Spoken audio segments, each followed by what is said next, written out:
Welcome to Business Today TV. Show number 30. And today, Gerard, we are going to be discussing the business triangle for success. I'm a very visual person, so when I have the triangle and I can imagine my business, and if I can see what I need to do, I can implement. Absolutely. Don't go anywhere.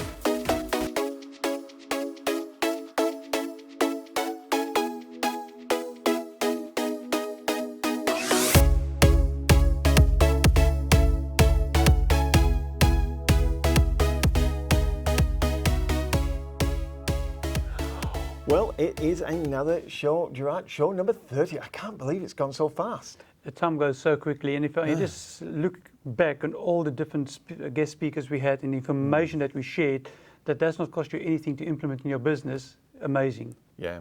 Now, a lot of people have asked us about our business club, and they said, what's one of your models? And we have the business triangle as like a core model that kind of sits over the top of everything. You need to have a model to work from. Otherwise, we will just, that you work a little bit here, you work a little bit there. But when you have a strategy, you get to your goal much faster. You do. So ours is a triangle. So at the top of the triangle, which is the ultimate aim, is business growth. Now, a lot of people talk about it and they go, how am I going to grow my business? Well, you kind of got to reverse engineer this. You've got to look at, is your business capable of growing? Now, I don't mean to be negative, but is it? When I ran the petitioning company, Gerard, my first clients were paying me, $600-700 a job. Now I want to have $1 million turnover. How the heck am I going to do it on a 600 or 700? So I had to. It's one tactic I did. I looked at other people doing fit outs and said, is anyone else in my industry earning $1 million plus? There were plenty. I knew I did. I had to look at what they were doing, and what they were doing was just bigger jobs. That was the core out of everything. That the simplest thing was to go build yourself up to do the 35, 45, 50,000. I mean, I ended up doing a few $100,000 jobs, but they were my core bread and butter. With those, it suddenly became easier to a $50,000 job, 20 of them at $1 million. But we discussed it this morning actually, where we said, are you swimming in the right pond? Are you fishing in the right pond? Because if you're fishing in the wrong pond, you're not going to catch the fish you want. Yeah. So your business growth, first of all, is your business capable of growing? Are the clients there? Is anyone else in your industry doing it? And are you yourself comfortable in getting there as well? Because lots of people aren't. That's why we have business clubs. That's why people know implementation is the key. But support is what actually makes it happen. Yeah. But we've seen many times is if you don't have a strategy, those are the people that stagnate in their business. And because things change so quickly at the moment with technology and new people coming in, you're out of business very quickly. Absolutely. And then you don't have a sellable business to sell. You've got nothing. You got nothing. I'll tell you what, one person that's made sure that doesn't happen to his business, Mr. John Hughes. I believe that self-confidence comes out like perspiration on a hot day. You don't need to pound your chest or raise your voice and tell people how good you are. If you've got it, they will know it.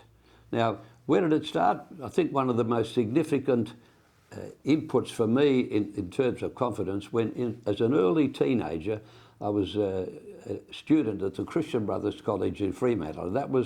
Fremantle was a rough, tough town, city in those days, and CBC was run by the Christian Brothers, and they were tough disciplinarians.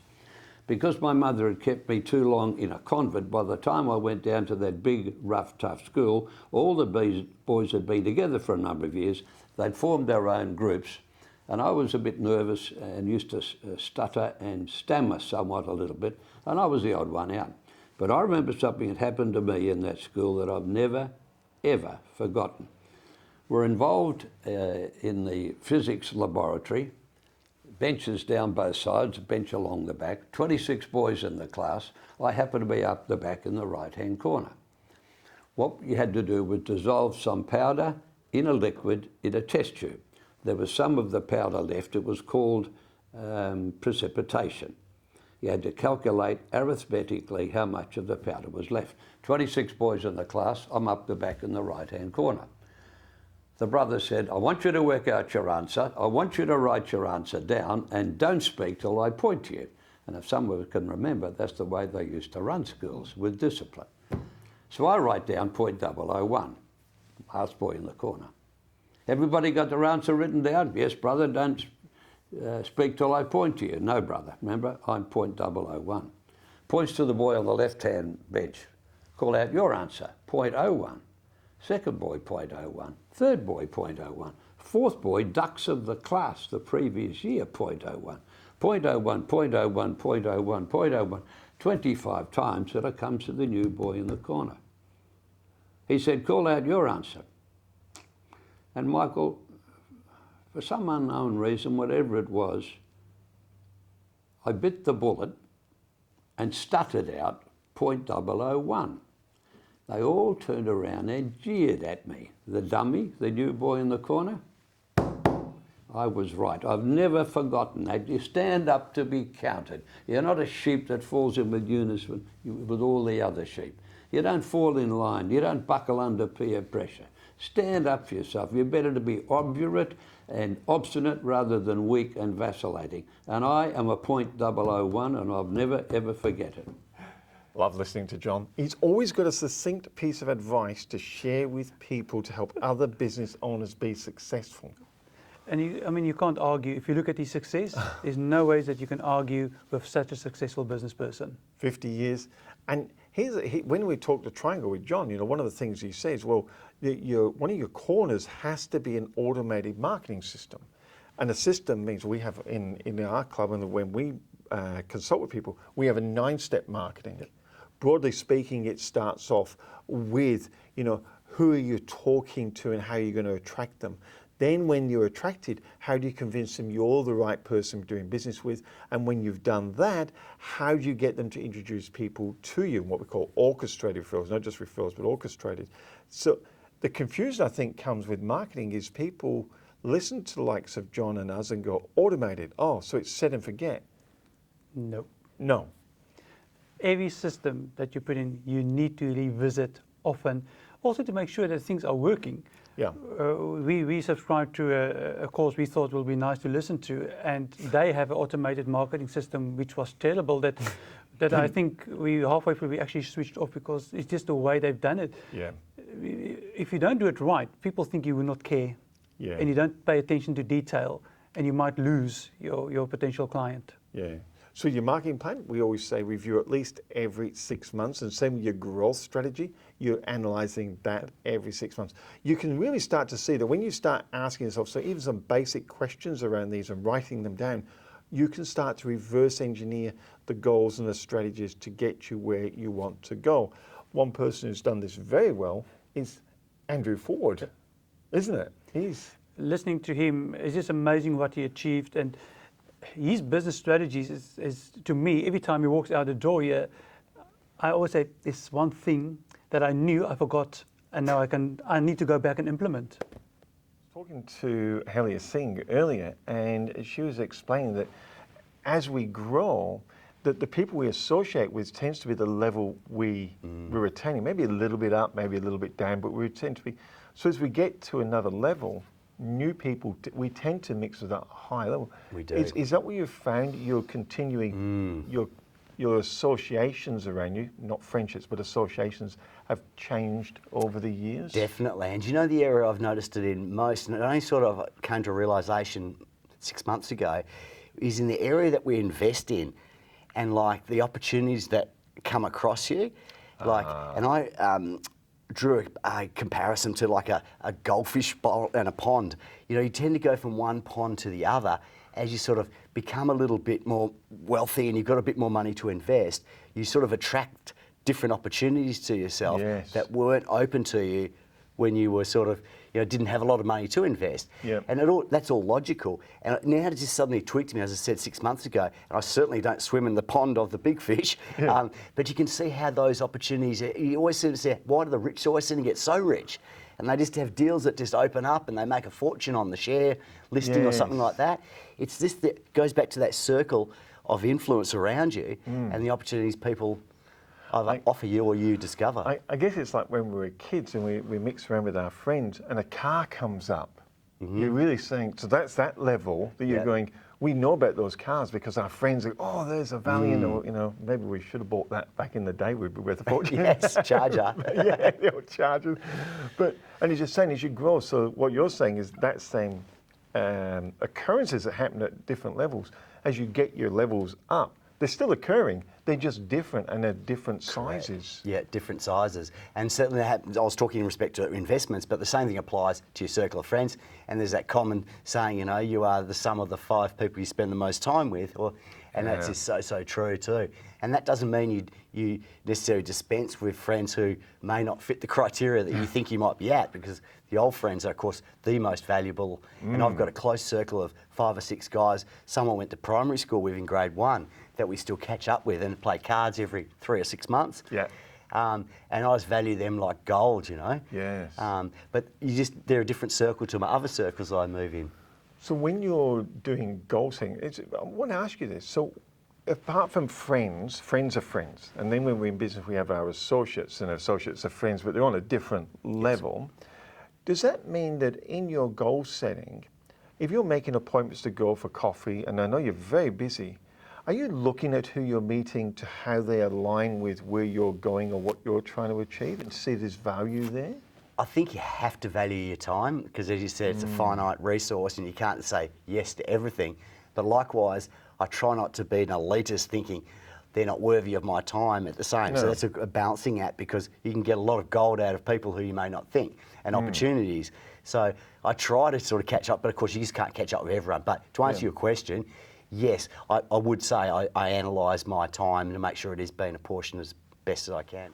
Well, you're dead right with Andrew, my friend. He leaves you with always something you might have forgotten, not realised, and gone, I'm going to work on that this week. And the one thing what I realized after listening to Andrew as well is that sometimes we read a book or we do a course, we have to go back to that, because you will learn something again from something you read before or listened to before, because you've grown to a different level and you hear different things. One time I always learn something on this program, and it is with your 60-second question. We've asked our guest speakers, what is the number one personal quality a business owner should have? This might be, a lot of people may not necessarily agree with what I'm going to say, but I think it's definitely people skills, EQ, emotional quotient. But to me, the people skills that a business owner has or doesn't have make the difference, because everything is about relationships, customers especially, but your staff, even down to your suppliers. If you can't get on with them and make them like you and make them want to do business with you, you're really going to be behind the 8 ball. So EQ, people skills. I believe the business owner should know exactly what they want. If you don't know what you really want to do, what you want to achieve, what is your mission and what's your vision in your life, personal life and business, which is actually they are both are related, then how can you have a successful business? So to me, having a mission, vision, and knowing what you really want to do, apart from making money, that's the first thing a business owner needs to know. I do love the questions, Gerard. They really do open up. Even when you've just got a couple of these people to ask, and just the way they answer so quickly. Experience. They experience it, that's why they can answer it so quickly. Yeah. It's interesting when people say, you know, these people are ultra successful, they continue to attract sales to them. And that's the other corner of our triangle, isn't it? Is having a systematic sales system. Is that right? When you record these things up, yeah, having a sales system. There's so many things that we have to think about sales. Who are we selling to? And what is our message to those group of people? And I know when we're in the club and we do our workshops and so forth, and we've got a complete sales system in there, we've got 9 steps for selling. But we say to people, look, when you're looking at sales, are you a retailer? Does your customer expect to come to you and expect to be treated as expect to come into a retail store? Or are they expecting a flamboyant, theatrical, you know, do you sell really trendy new on products, or are you a consultant who does a proper program, who has a team approach, or you relationship, like Max with my building company. I knew what I wanted. He just made it easier for me to get it from the suppliers that had it. You see, for me, when it gets to, for example, with relationships, people buy from people. Yes. But if we have a message that's for example, retail, we're not going to get the right customer that's for our consulting business. No. And I think people confuse who they think they have the right message, but to the wrong group. Interesting, because you know, apart from doing the wrong style, they try to be all things to all people. Yep. And your sentence that you use is that confused. A confused mind doesn't buy. Yep. So I think by having the triangle, you're looking at your business growth, you have your strategies there, you have your marketing system, automatic but reviewed every 6 months, and you have your sales system, how you've actually broken down, and your selling style there, or a buying style that buyers expect. And of course, I know all the time you're reviewing these every 6 months. That gives you a blueprint then to reverse engineer off. Exactly. And for me, is when you know your growth strategy, you know your marketing message, Yep. and you know the style you're selling to, you are talking to the people that needs to buy from you.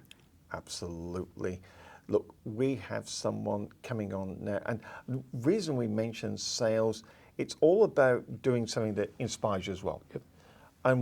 And I guess we're all about wealth creation. That's the idea of having a business.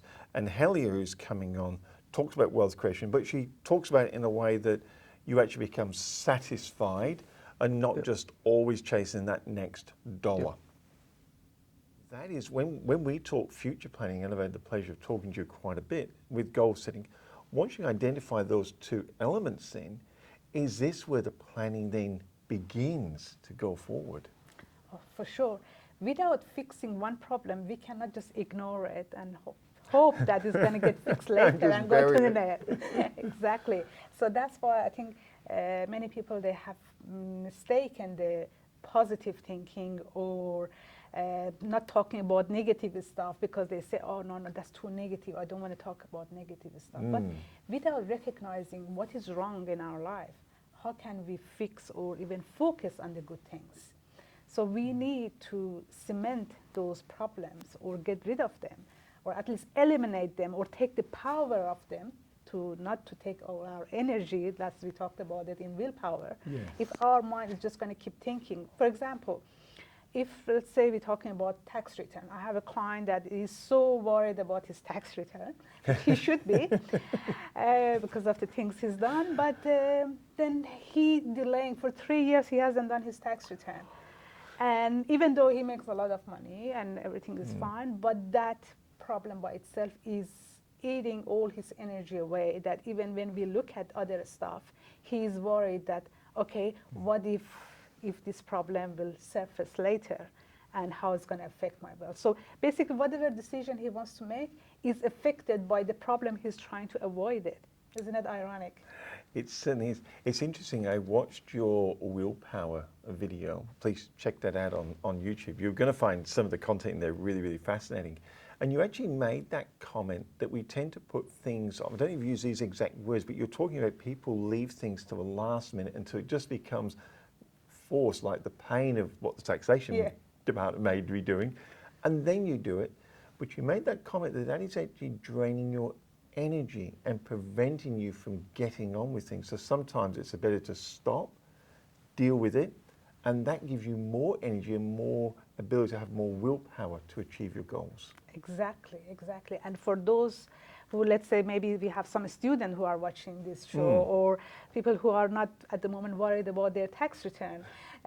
Another analogy I use is, let's say, I'm sure everybody had this experience before. Let's say if you have a toothache, which I bet everybody has that. Holding my hand up already. Yes, somehow in their life, sometimes they had it.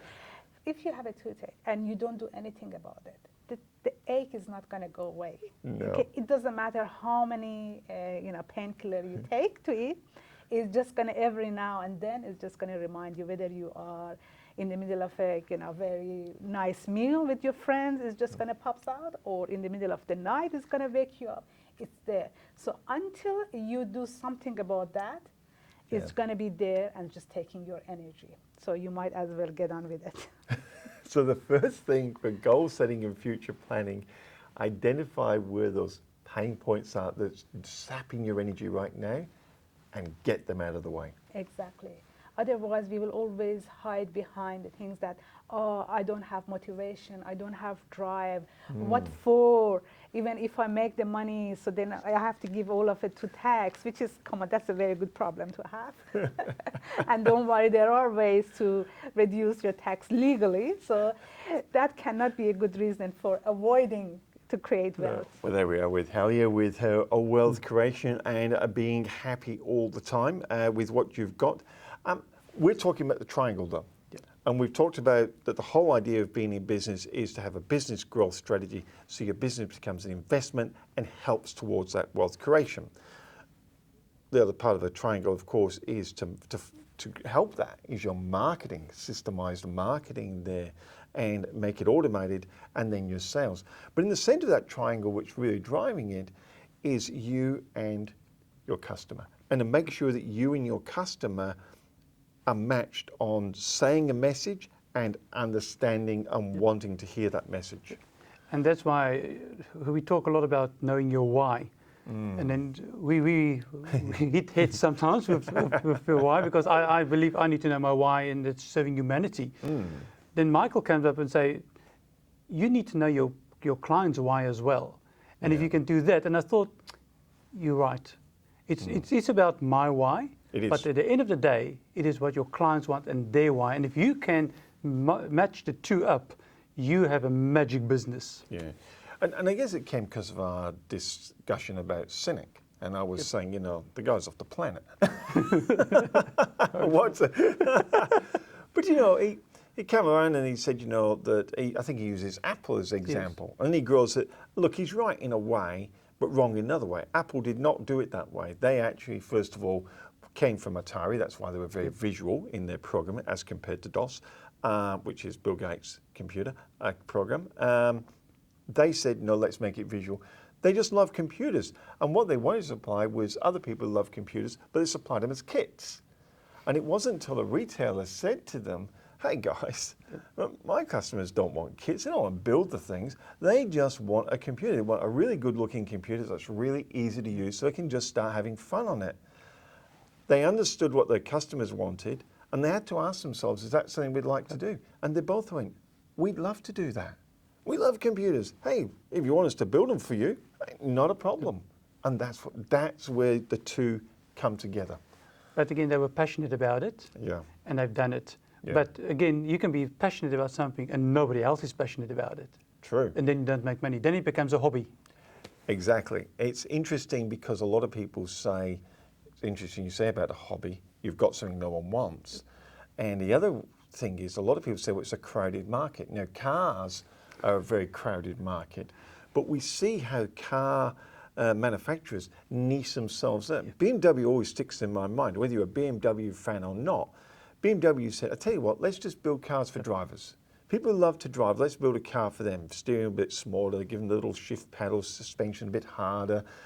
And they build the car for the driver. They didn't worry about passengers. And that's why you see them. I think their taglines are exhilarating drive, or, the ultimate driving experience, the ultimate driving machine.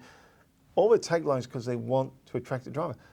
And so they went, that's what we'd love to do. And they had to look at the market and realize there's lots of people out there that would love a car that they could enjoy driving. And the two came together. Yep. And in the Rolls-Royce, it's all about the passenger. Yes. So there's a space for everybody. It's how you market and who you market to. Absolutely. And I think understanding the mindsets around that is really important, because you have to lead in this way. You have to be the leader of your business if you really want it to grow. And I think you hear that all the time from John Hughes. You definitely hear it from our next guest. Annemarie from South Africa.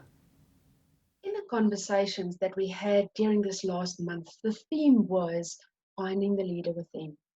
Last week, more specifically, we had a conversation about your mindset as a leader. You find yourself in a growth mindset or in a fixed mindset.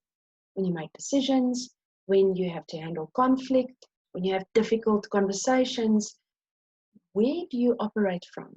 Do you operate from a growth or a fixed mindset?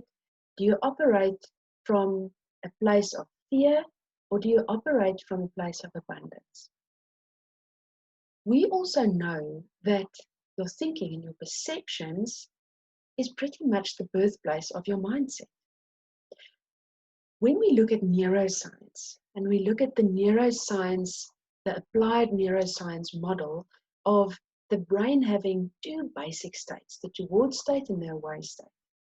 As soon as I perceive pain and my brain perceives pain, I'll go into the away state. My actions will be, and we know these terms, fight, flight, freeze, or flock. Flock is a term that got added by the Neuro Leadership Institute in this time of COVID. Fight, flight, freeze, or flock. What also happens is that I am a few IQ points less intelligent, and this has been proven by research. As soon as I find myself in the away state, slightly more emotional in the limbic part of my brain, I am less intelligent. I'm not the best version of myself. Fortunately, I do recover, but for that moment, I'm not my best me. When I sit here, I try and convince others of what I feel. I'm extremely judgmental. I have a lot of assumptions. It's all about me, about the I. I operate from a place of fear, and then very often connected to that with a fixed mindset, with a mindset of not seeing opportunities and possibilities, a mindset of limitations, and often from a place of scarcity, because you don't see what's possible and you don't see how challenges can actually add to your own growth.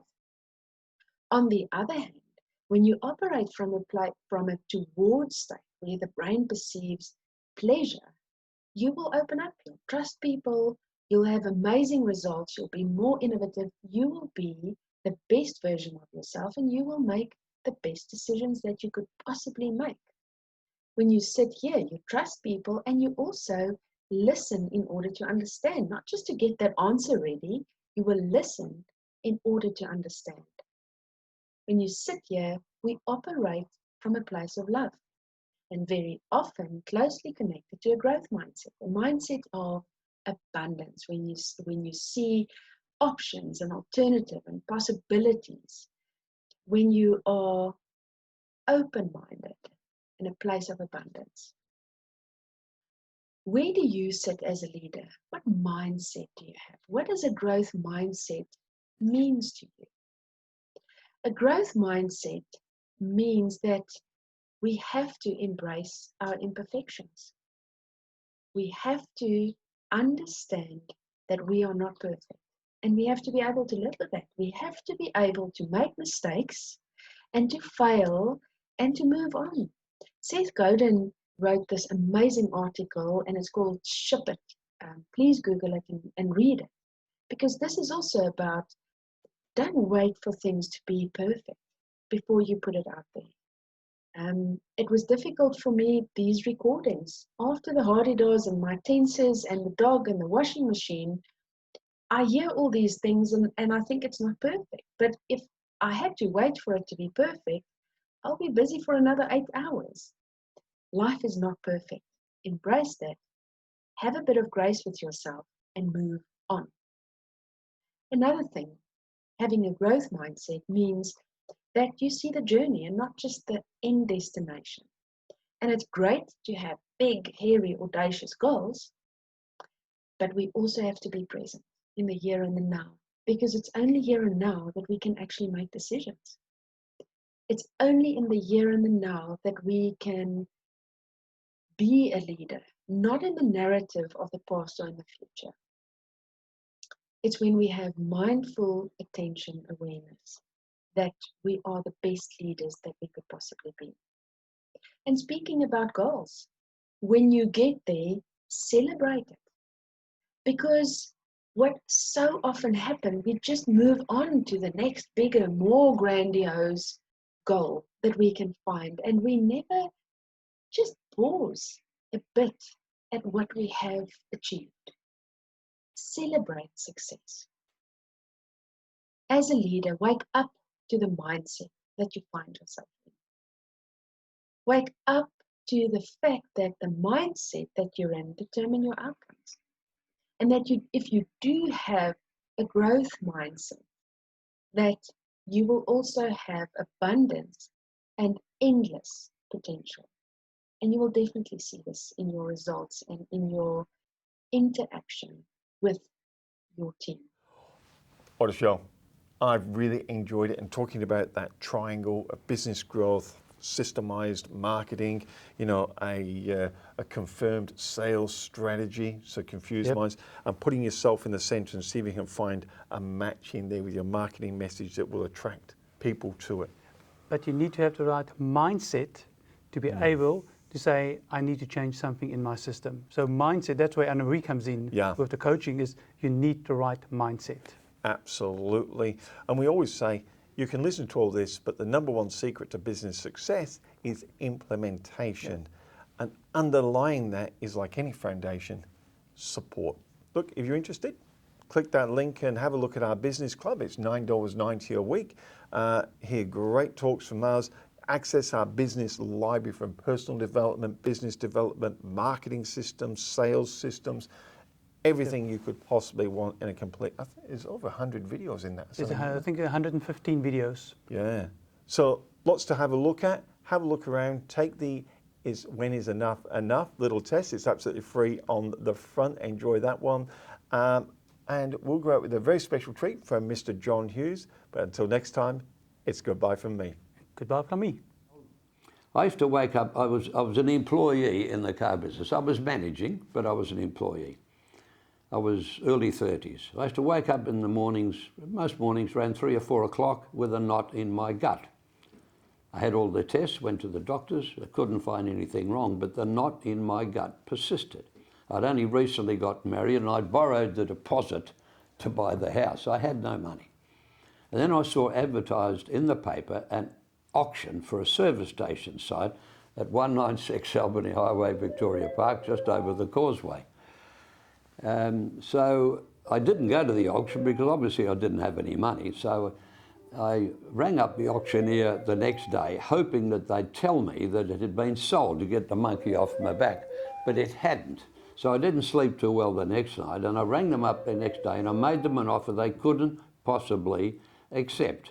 I forget the figure now, forget what it was. 5% deposit in 60 days, another 5% in another 60 days, the balance in 120 days after that. They couldn't possibly do it, couldn't possibly accept it. So I slept well that night. Well, of course, then they rang me next morning and said it was yours. And I didn't have the money, Michael. I had to get my briefcase and walk up and down St George's Terrace and borrowed 120% of what I needed, which you could do in those days. But as soon as I'd made that decision, as soon as one of the biggest decisions financially, probably the biggest decision of my life, the minute I'd totally overwhelmed myself with debt, that knot in my gut went away. It was my body telling me, John, you're not destined to work for other people.